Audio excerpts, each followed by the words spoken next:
Welcome to the Challenges of Change, the podcast where we explore the transformative journey towards self-improvement and personal growth. I'm your host, Laura, a mindset coach in the health and fitness industry, here to guide you through the hurdles that life throws at you.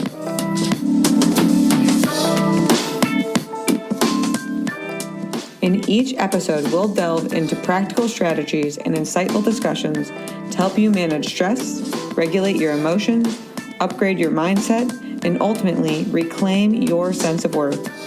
I'm thrilled to have you join me on this journey of change, challenges, and self-discovery.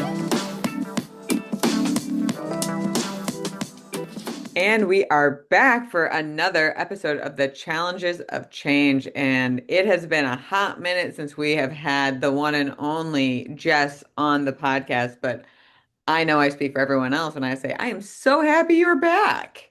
Yes, I am so happy to be back. That summer was crazy. I was so busy and all over the map, literally and figuratively. So it's so nice to be back on here to have some of this really deep, very, very nourishing conversation. Yeah, it's crazy what happens with summer because it's definitely not just you. It's like the world changes for 3 months and everyone's like, okay, I'll see you in 3 months. It's like, Yeah. but we're literally like 10 minutes from each other and yet we still can't see each other. And I know that's not necessarily you and me, but like I've experienced it with people here too. It's an interesting system that we have that kind of keeps the novelty in our lives and keeps us on our toes. But Yeah. all that to say, I am very happy you had a vibrant summer and can't wait to dig into what's top of mind. So, what is top of mind? Well, today, I mean, might as well start it off on the right foot, right? And I'm not planning on going slow this season. So I wanted to talk about parts work Ooh, this this session. Parts work is actually very deep work that coaches do and therapists can do, and it's something that's been coming up in my own work as far as like my own healing and my journey.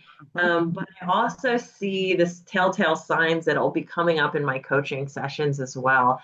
I don't know why it happens this way, but my yeah. clients tend to go in waves, and they tend to go in waves even though they don't know each other. They go in waves together, and Yeah. I parts were coming on the horizon. So I thought, let's talk about it.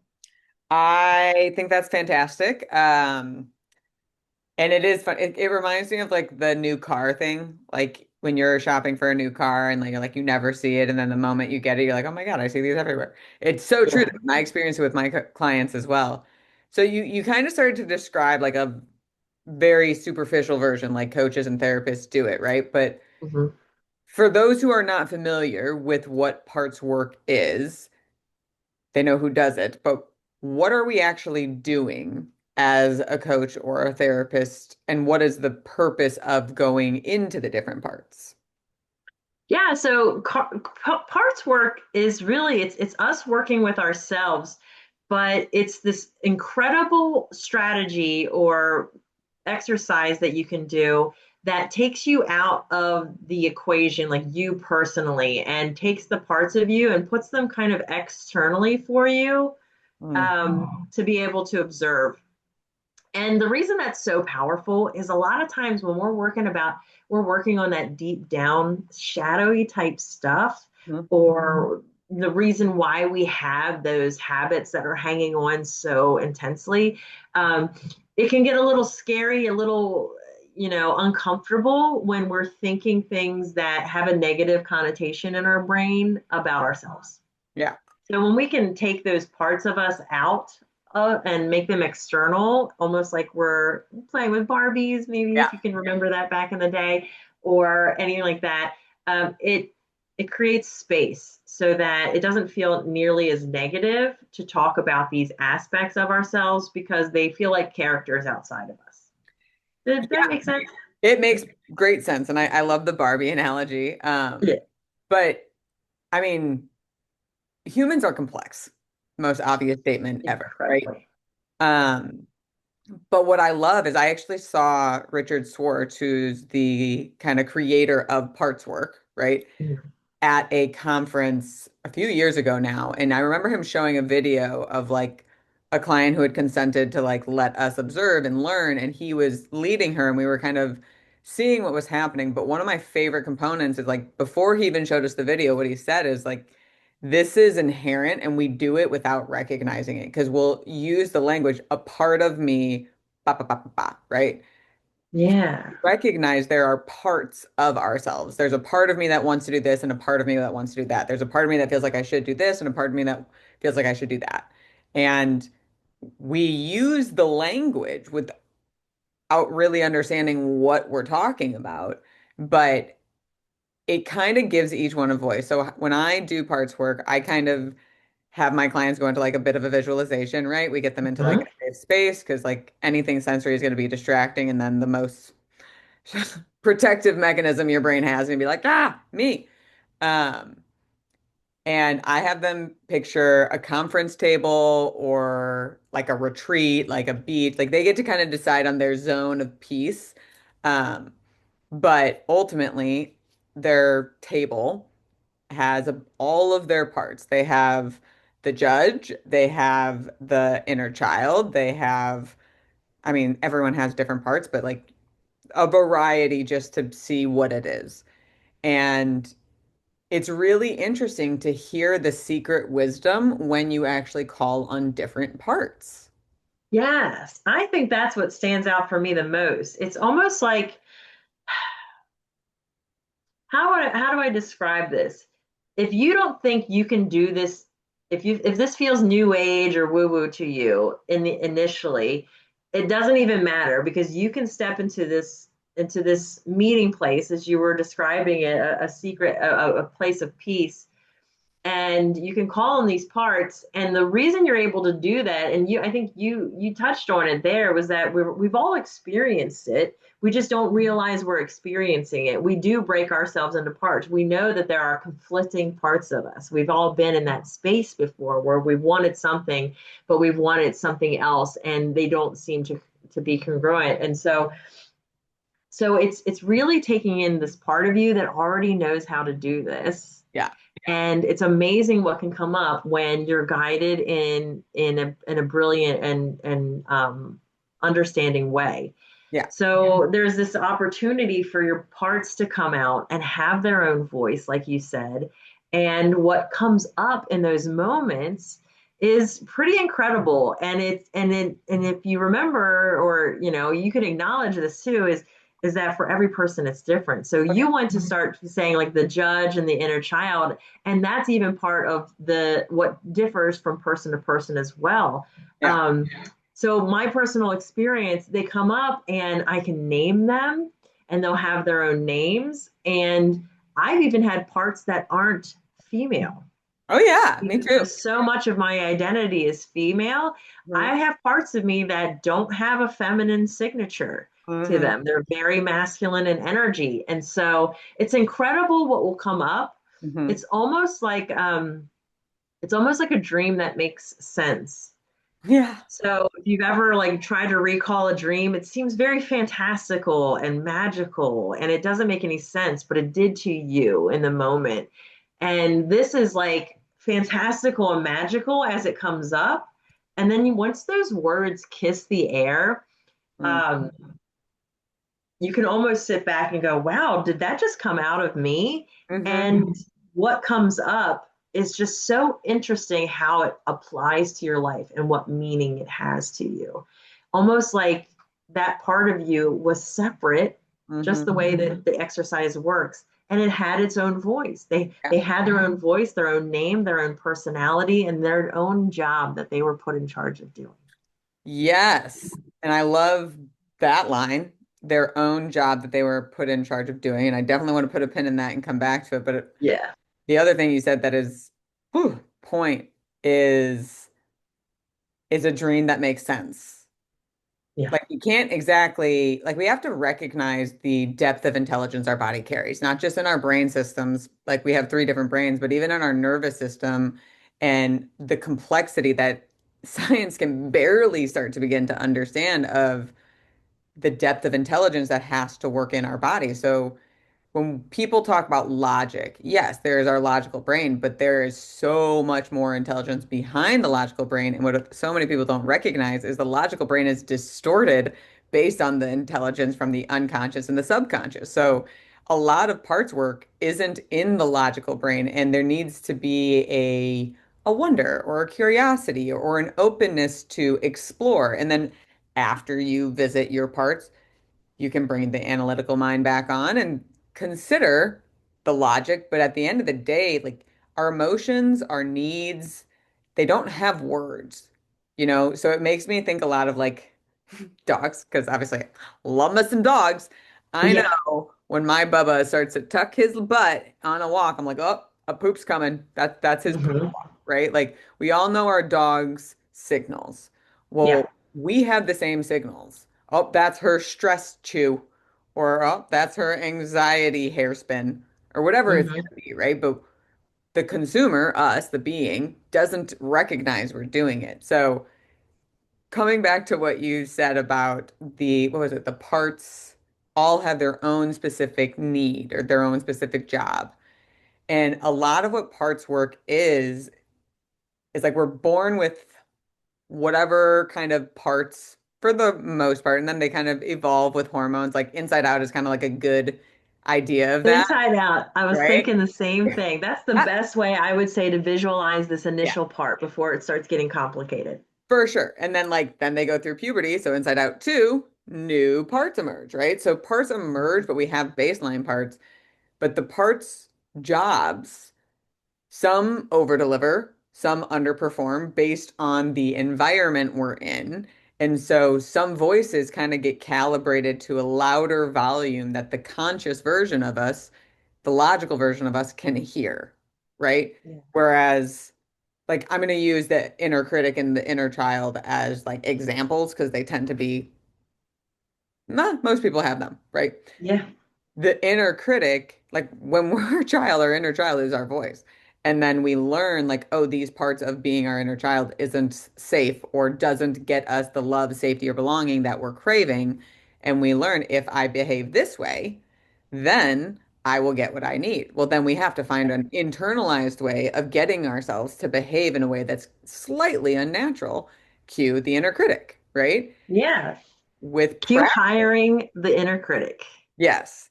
With practice, that inner critic gets a little bit louder, effective, but a little bit louder. And that inner child just kind of gets to like a whisper. So when I do parts work with coaches or with clients, a lot of times what I'll ask them is, do any of the parts have a megaphone? Or do any of the parts feel like they're whispering, like you can barely hear them, but you can sense them? And Yeah. inevitably, yes. And what I always encourage them to recognize is all parts are valid and helpful. You maybe don't like how they over execute. No one really likes how they are when they're burnt out. Neither do your parts, but they Yeah. feel compelled to work to that degree because of the systems that were created inside. And somehow, where, people delegated jobs or took over jobs that weren't necessarily theirs. And we just need to kind of reorder so everyone can be a supportive team together.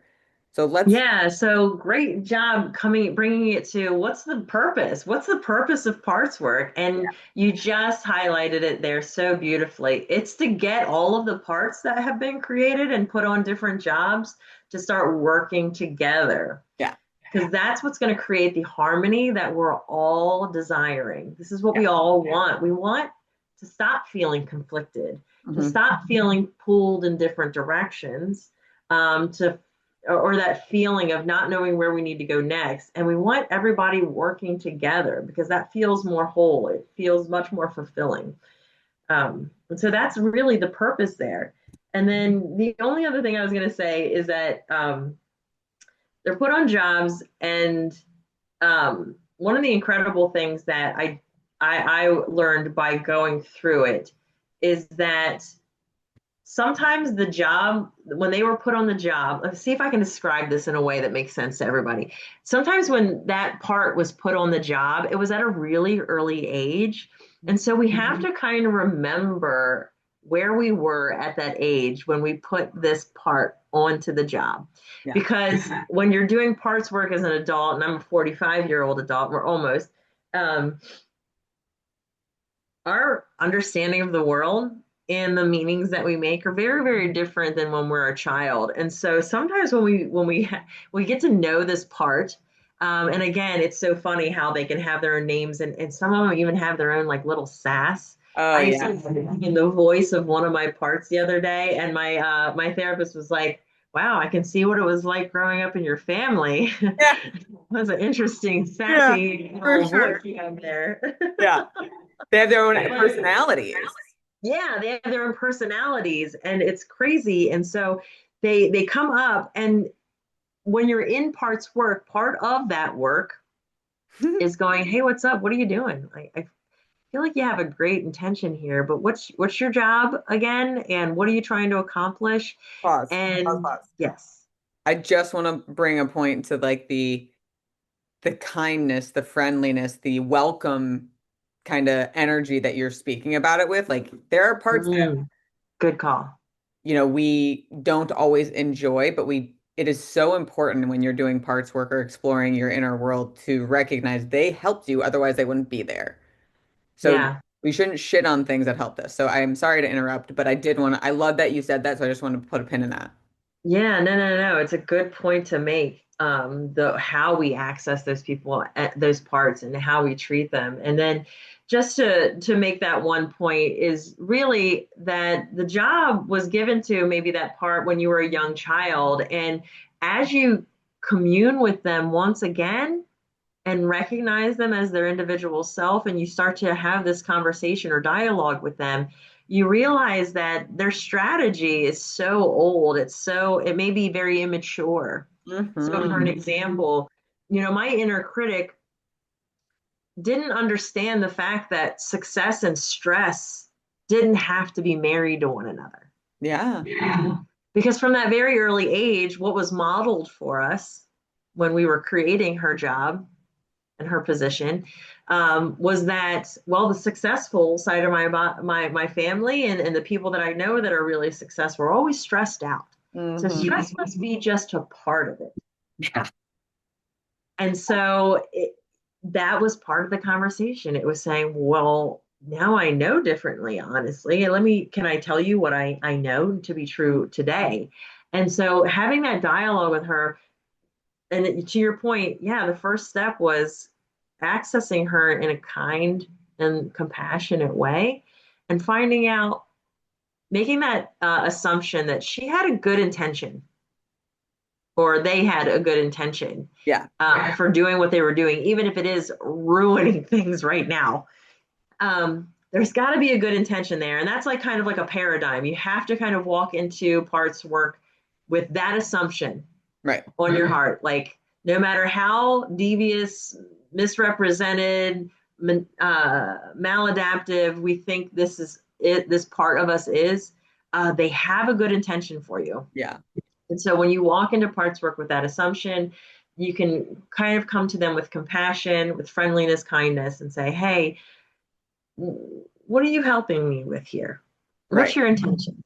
And I think just to hammer home why we are reiterating this so impactfully, it's like think about friendship in general. If you're resisting a friendship, if you're judging a friend, they're not going to be open with you. They're not going to share their wisdom. They're not going to be vulnerable with you. Like we can sense when there's kind of trust and security in like different relationships, but the same is true within ourselves. Like these parts are sensitive and vulnerable. They carry wisdom, but like you are not entitled to it just because they live in you. It Yeah. takes a collaborative effort. And ironically, it made me think of two different things. One, have you ever read the book, The Five Dysfunctions of a Team? No, I don't think that one I have. It sounds familiar, but I don't think I have. So very, very short purpose of it is it was my director gave it to me when I first became a manager at the gym. And pretty much an organization, the team wasn't like the executive team wasn't collaborating, things were going poorly, so they hired a football coach. And all the executives was like, why are we having a football coach? Long story short, he took them to like this offsite and they wouldn't talk about business, they just talk about getting to know each other.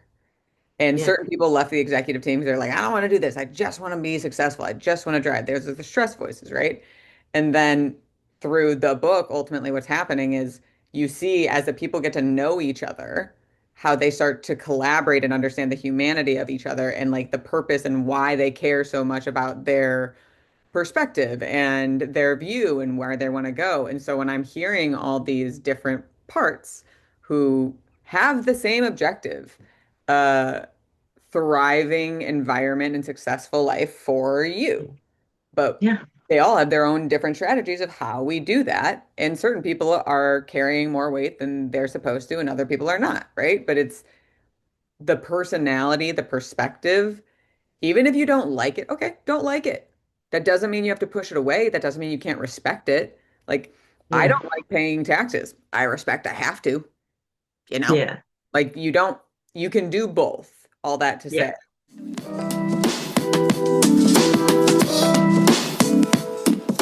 Hey guys, it's me. I just want to pause you for a brief moment because there's something important that I think you need to know about. So often when I'm in sessions, I hear people talking about how lonely they are, how anxious they are, and we really do need each other. And I've seen through a lot of my corporate work the power of growing and evolving together. So I am super excited to announce that I have launched my community, the Challengers Circle, where you get to come in, become a challenger, connect with other people going on personal growth journeys, understand what the circumstances are like, share your challenges, and see how similar we all are. And there are so many resources in there to help you, from a personal coach to guide you through it, different chat rooms to share experience, different labs where you can literally practice boundary setting, practice saying no, practice regulating your nervous system. Whatever it is that your challenge is, we have created such an in-depth platform that can really, really help you create the change you want to see, because it's not just about the information. It's not just about knowing. It's about the ability to apply. And because we believe in this so wholeheartedly, we are giving anyone who joins a full free month of everything that we offer with the personal guidance of a coach to make sure you are supported, you are accountable, and you are being guided through. And after those 30 days, you can decide which level works for you. If you want to stay in the free level, that is perfect. We want to see what you use. And between now and the end of the year, if you do decide that one of the paid tiers is what's best for you, we are offering $100 off to anyone who joins before 2026.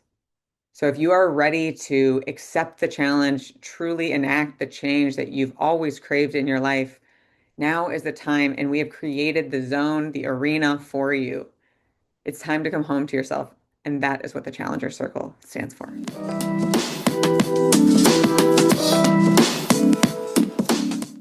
And through the joint pursuit, that's how you get all of those parts to kind of start working as a team. And the perfect example, you beautifully did this in one of our labs when I first met you. Mhm. You remember how they had us go through the lab of trying to like identify our limiting belief, and then they didn't tell us how to walk out of it? Yeah. That was so Yeah. shitty. We were just like stuck, like, oh, this is our limiting belief. We feel like ass now. And like Yeah. two And weeks now later, it ends. yeah. Bye. But ultimately, what just helped me figure out is my limiting belief of I'm not good enough was sourced at a 4-year-old version of me, where my brother and I used to play dress up in the basement. And he Hmm. told me to go downstairs and get out his like ninja costume or some shit, him and his friends. And I wore this sequin skirt, which was a dress on me because I was 4 years old. And I remember I was so excited. I was in this red sparkly skirt dress, and I went upstairs with the two ninja costumes, and him and his friend were gone. They had jumped the fence, and like his friend's house was like 2 houses down from that. And I remember feeling really, really sad. And I so vividly can hear your voice still in my head saying, what was it? Is it true that you're not good enough? Because sometimes big brothers don't want to play with little sisters. And I was like, no, of course big brothers don't want to play with little sisters. Like to your point, these parts create stories and understandings at a time in our life that isn't necessarily logical, and then we grow up with them, right? Yeah. And then the process you walked me through was, okay, now I see like it's not that I'm not good enough. Of course, my brother doesn't always want to play with me when I'm four. I didn't always want to play with him. Like that had nothing Yeah. to do with me being good enough. And then we got to fast forward my life from that 4-year-old version of me with this new understanding that I am good enough because sometimes people just don't want to play together. But that doesn't mean anything about me through all the different points in my life where I didn't feel good enough. And to this day, that has been the biggest transformational experience I've ever had because it really helped me see like that it's not about me. It wasn't about me. It Yeah. never was about me, you know? Yeah. Oh, I love that you brought up the fast forward into the future again, because that I have to say, and I love my therapist, I love her to death, but that's something that we learned in coaching that I think was really an important part of parts work that my therapist doesn't necessarily do, but I probably will be doing this for my homework then. Um, is taking that understanding. So, in case you missed it, what Laura mentioned there was that after parts work is done, so you just heard us. We acknowledge this part with us with kindness and compassion. We find out what their underlying job is, what they were put in charge of doing and making sure happened, and then understanding, wow, that was the strategy you picked, but you did it, it worked for such a long time, and now it's only just now becoming this problem for me, and now we're going to work together to create a new strategy that is more in alignment with who I am. But a lot of times we're going back to that past point, and in that past point we realize that the meaning that we had made in that past point doesn't really jive with the reality of today. We've grown, we've learned a lot, we see the world a little bit differently, and so there's this beautiful moment where we're hanging out with that past version of ourselves and we're bringing our current wisdom with us. Mm, When we touch base with that and say, well, here's what I know to be true today because of everything I've been through and experienced, mm. that meaning is a little outdated, and here's what we know. And we're not only teaching that younger version of ourselves, but then when we do the fast forward through, we're literally going through these moments in our lives. And I know it has happened for me, and I believe it's happened for you, but as we do the fast forward, we actually have little pit stops. Like Mhm. maybe that meaning was created when we were four, but then we might have a pit stop at 8 where Mm, something had happened and that meaning made us go in one direction instead of the other. And yeah, so when we've healed it and we have this new understanding, it's almost like we go through these little pit stops on the way back to our future self, to our current self, yeah, where we go in and we change that meaning. And it changes the way we saw our past altogether, which I don't know about you, but that's super powerful. yeah. It Like, changes like, the meanings of these pit stops throughout our lives. And all of a sudden, what we thought meant we weren't good enough was really just a misunderstanding the entire time. yeah. Wow. I mean, it really is a mic drop, especially when we think about how often people consciously and unconsciously use their past as evidence of something they can or can't do. Like, well, I can't apply for this job. I did this 2 years ago and nothing happened. It's like, okay, well, that was 2 years ago, right? But when you do the parts work and you kind of have that new revelation, like I'm grateful you commented to the pit stops because like I was getting emotional as you were talking about it because I remember the key pit stops along the way where I had to evolve my understanding at 13, at 14, at 15, at each age, right? All the way to I think I was 30 or 31 when we did this. And how like I felt something so insane in my body when it happened. Like just like a floating, a lightness, like it's like my chest felt like more expansive in a weird way, but also like I was blind and now I can see. Like everything felt so much clearer to me. Yeah. Um, but I think what we're like kind of getting to and hammering home is like, how do you know when or that it's like, when do you know, oh, I should try and do some parts work, or I should talk to my therapist or coach about doing parts work, or I want to read the book Bad Parts by Richard Schwartz, who talks about parts work. Like, how do you, when you're navigating the coaching toolkit that we have, how do you identify, like, oh, they could benefit from parts work right now? Oh, such a great question. I mean, the first thing that comes to mind is that if I hear that conflict, Mm, hmm. right? So, for example, for me, it was this conflict of wanting to, let's say, like work on my business or do my writing, or these tasks that I had on my to-do list that up here in my mind, I was like, I want to do these things. They're going to get me what I want, and it's smart, it's the right thing to do. Like all signs pointed towards this is what I should be doing, and yet my behavior was something very different. Yeah. And so that kind of conflict, I want something, but I'm not going after it. I want to change this behavior, but the behavior I'm experiencing is this, right? So it's some sort of conflict. I want this, but I want this also. Mm, I really like that. And for those who are listening, right, who maybe aren't a coach or not a therapist, how you might experience that is like a lot of what you're saying. Like, I want to go to the gym and I can't get myself to do it, but you might not recognize you're experiencing the guilt or the shame that you're kind of putting on yourself because of that. That might be the cue to you. Like, if you're shaming yourself or guilting yourself to try and get yourself to do things, you have an internal parts conflict. That Yeah, might be how you experience. You might not recognize the incongruency as much. You just might recognize the shame or the guilt or the, I don't know, the numbness, so to speak. yeah, yeah. It'll be well. I mean, I mean, let's call it what it is. I'm not very happy with myself right now. Yeah, yeah.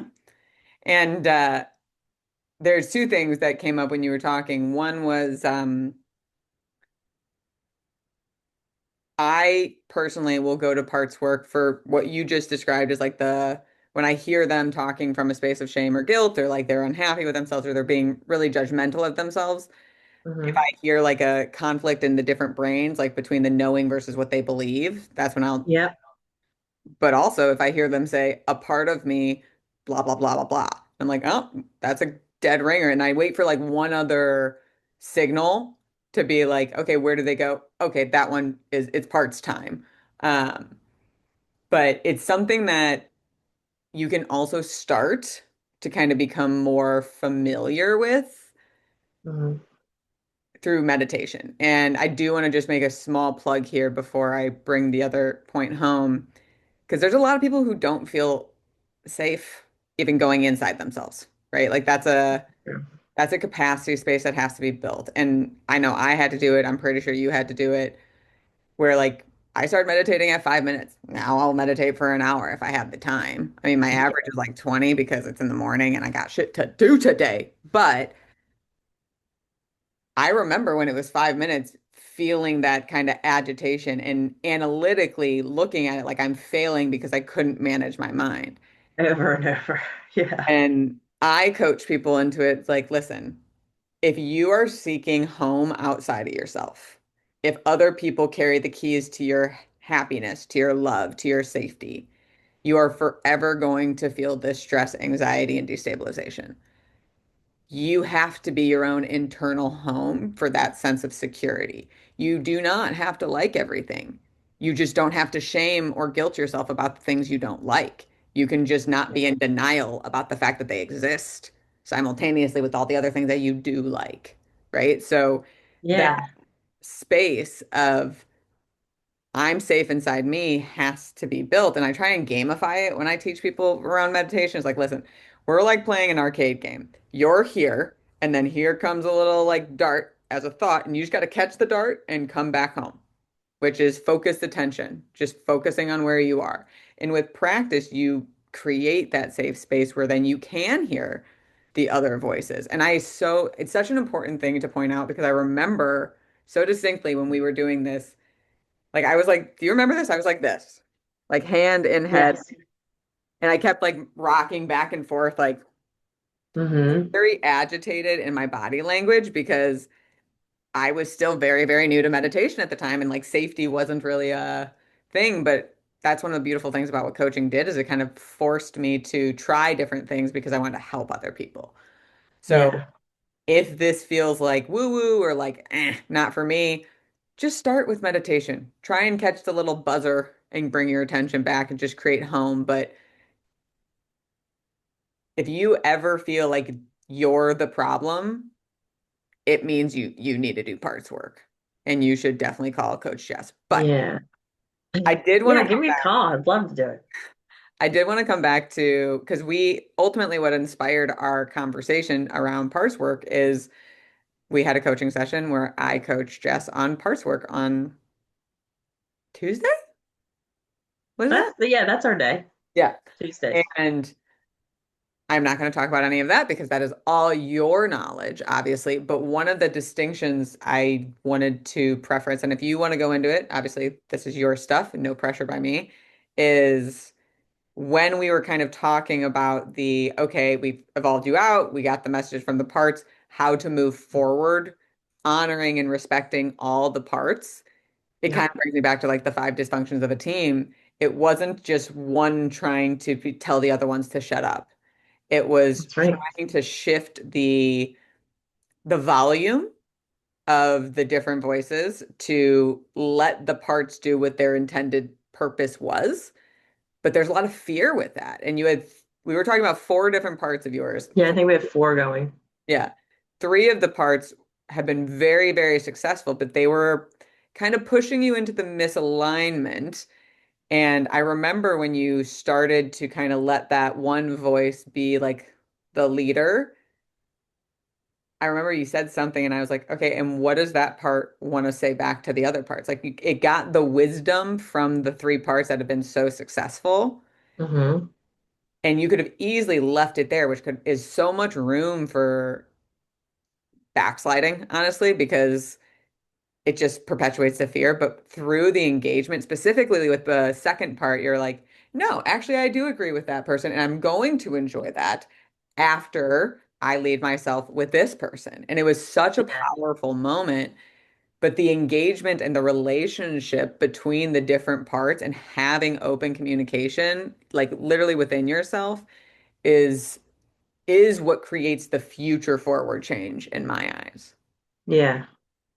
Oh, thanks for bringing that up. You also, you know, I am happy to share this one part because I thought it was so juicy. And this isn't necessarily what always happens, but this specifically happened in that session where we were able to recognize that one of those parts was a very authentic and very old and primal part of myself, while the other ones had kind of been hired on Mhm. after the fact.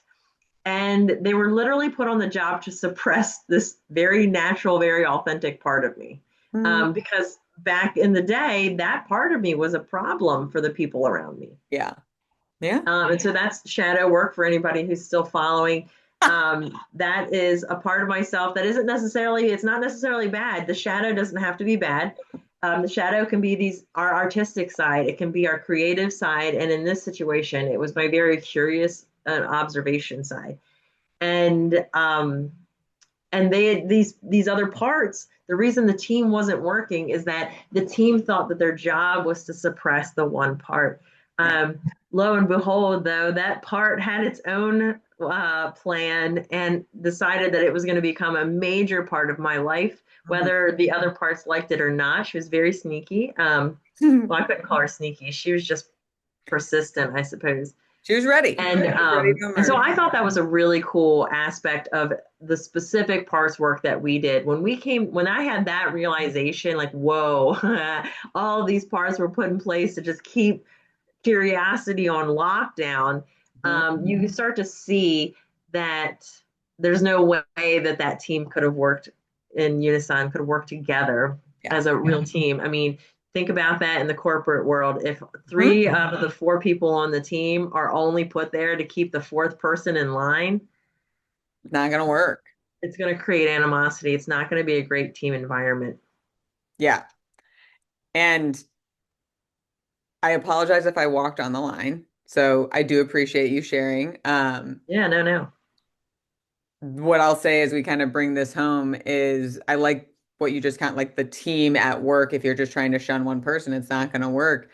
And it's a collaborative experience, right? Like we talk a lot about how there in any given moment there's multiple truths. I can feel grief and love at the same time. I can be grateful and stressed at the same time. Like you can hold multiple experiences. And in the complexity of our world right now, there are so many different emotions and different parts having different narratives. And honestly, I don't think it's ever been more important for us to let the different parts of us come together to find what harmony means to us each moment or each day with the changing circumstances of our life right now. Because the only thing we can ever control is ourselves. And we can let maladapted parts do that, or we can have the courage to have the hard conversations and return home in a united front. Mm. Do you know what this is reflecting to me? This is so crazy. This is like those Russian nesting dolls. I keep pulling more stuff out of it the Pull more it we keep out. What? talking. All our corporate work, leading teams. Yeah. Oh my gosh, self-leadership. Oh yeah, for sure. For sure. And it's self-leadership is not something I think like people talk about self-compassion a lot or like Yeah. self-trust, but like people don't talk about self-leadership. What we talk about is self-control. And Yeah. that's not what we want. Right? Or mastery. Remember, that was the course that we were taking. We were learning self-mastery, mastery over ourselves. But what about self-leadership as a idea going out there? I mean, we help corporate entities and managers and leadership to better lead their teams to higher productivity and more engagement. So imagine what that would do if we could lead ourselves. Higher productivity, higher engagement in life, more fulfilling, much happier, getting the results that we want. So, Yeah. oh, it's all coming together. How crazy is that? That's how it always is, right? All right, so as we kind of summarize for the close, parts work is where you kind of go when there's an incongruency within yourself, when there's resistance between I want to do this, but I can't get myself to. If you're not happy with yourself, if you're shaming or guilting yourself, or even if you hear yourself thinking, well, there's a part of me that insert words. Mhm. How you engage with the parts is best advised with a therapist or coach who is skilled in it because otherwise it just can feel messy and like you have no idea, am I doing it right? Which is always the Mhm. question people end up Yes, asking. and you need a master interpreter because Right. sometimes it comes up like that dream and it needs to be interpreted. Correct. So always would encourage a coach or therapist to kind of help guide you through it. And with practice, you can get to more of that internal guidance because you become friendlier with your parts. But the purpose of it is for you to hear from a curious and respectful space from all of your different parts to get the internal team working together and prioritizing and choosing how they engage and giving you an opportunity to shift modalities. And what I mean is like if you're used to motivating yourself through shame, for instance, maybe it's about motivating yourself through purpose. And like you need to see, okay, what parts of me inside are currently running this and what parts like we need to let everyone on the team know we're going to shift into purpose for a little bit. That means you guys are going to Yeah. feel a little uncomfortable. That's normal. You should expect it. Speak up when you notice like this isn't right, like we want to hear what you have to say so we Yeah. with the wisdom because you've carried us successfully for years and then we can take that in the purposeful parts and move forward and start to integrate a more balanced approach so people aren't overworked and burnt out within us but can find that kind of harmony and that synergy to work as a cohesive team to ultimately let you feel like you are the master and the leader of your own mind and creating your life. How'd I do? Yes. Yes. Oh That my gosh. that wrap it up So well? parts work.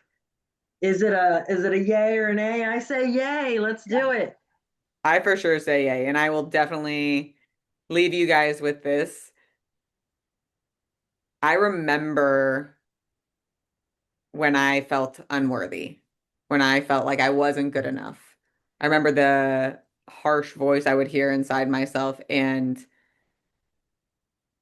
parts work can free you from the mental cage you create. And I've talked openly about this on the podcast before, how Boom. I used to struggle with suicidal ideation. And like, that's how much I hated myself. It's like, I didn't see any purpose in me being here. And within a year or two, coaching really saved my life. Jess was part of that because she's the one who coached me through the parts work.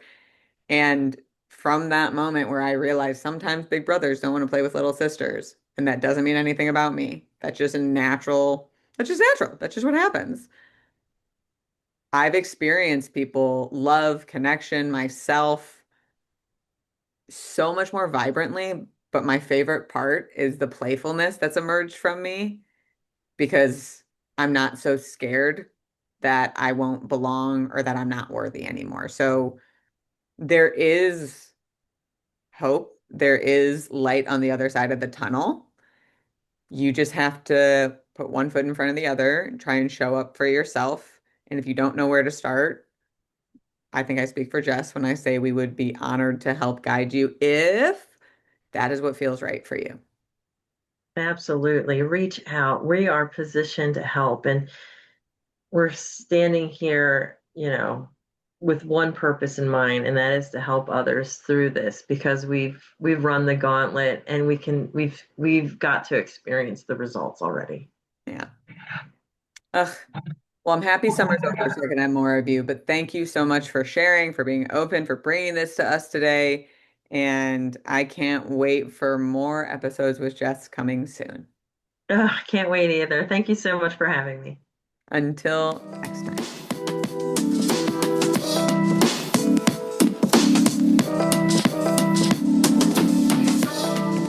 Thank you for joining me on today's episode of The Challenges of Change. If you're ready to stop stressing and reclaim your sense of worth, be sure to visit my website at www.changebychallenge.com. There, you'll find loads of resources, blog posts, and information on how to work with me, Laura, as your personal mindset coach. Remember, if it doesn't challenge you, it won't change you. Don't let burnout or any other obstacle hold you back from living your best life. Take the first steps towards positive transformation today. Thank you again for listening. Stay confident, stay inspired, and embrace the challenges of change. Until next time.